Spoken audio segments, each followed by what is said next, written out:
জানো তো, ছোট থেকে যারা আমরা কিভাবে বড় হব, কি খাবো, কোন পড়াশোনাটা করলে আমাদের ভালো হবে, মানে কি কি দরকার আমাদের বড় হওয়ার জন্যে, নিজের পায়ে দাঁড়ানোর জন্যে, সেই সব কথা ভাবতে ভাবতে সেই মানুষগুলো নিজেদের কথা ভাবতে, নিজেদের কি দরকার সেটাই ভুলে গেছে।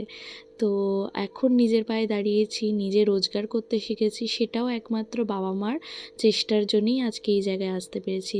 এবং সেই জায়গায় আসতে পেরে নিজের ইচ্ছা তো পূরণ করছি আস্তে আস্তে, এবং তাদেরও মুখে হাসি ফোটানোরও একটি চেষ্টা। তাই আমি আমার নিজের উপার্জনের টাকা দিয়ে বাবার জন্য এই ফোনটা কিনেছিলাম, এবং বাবা না ভীষণ খুশি হয়েছে। এই হাসিটা দেখে নিজে অনেকটা শান্তি যে না, আমি জীবনে কিছু করতে পেরেছি। এরকম আরও অনেক ছোট ছোট স্বপ্ন আছে পূরণ করার, আশা করি করতে পারবো। তোমরা সবাই আমাকে আশীর্বাদ করো যাতে বড় হতে পারি এবং এইভাবে বাবা মার মুখে হাসি ফোটাতে পারি, সবাইকে নিয়ে সুখে আনন্দে থাকতে পারি। তো ভিডিওটা কেমন লাগলো অবশ্যই জানিও। চলো আজকের মতন টাটা।